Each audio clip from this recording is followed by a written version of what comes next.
Nigeria has taken another IMF loan, this time for $2.5 billion, bringing Nigeria's total debt obligations to over $110 billion.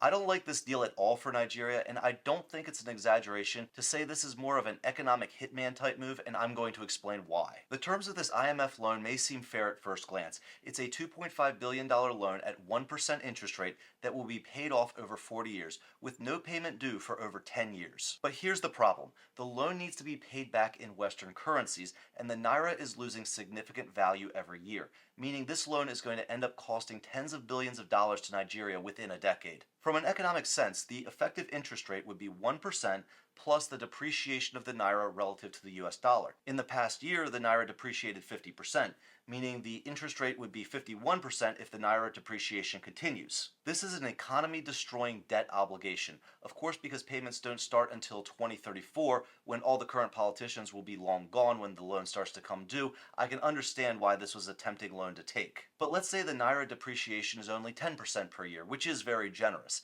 Even in this best-case scenario, that means by 2034, the principal in this loan will effectively grow from $2.5 billion to $7 billion. The payments will then be the equivalent of $1 billion a year and continue for 30 years. So for $2.5 billion today, Nigeria is agreeing to pay the Western banks $30 billion under a 10% inflation rate. But even the loan itself comes with other concessions that should worry Nigerians.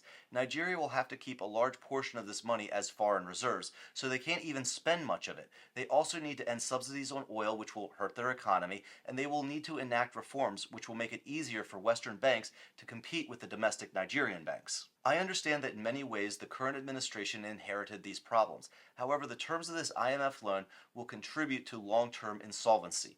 Nigeria has far too many assets, both in raw resources and a talented labor pool, to be in this debt spiral. And the longer they stay reliant on Western banks, the longer Nigeria will operate below their economic potential. But I want to know what you guys think. Do you think Nigeria should have taken this loan and agreed to the reforms that came along with it?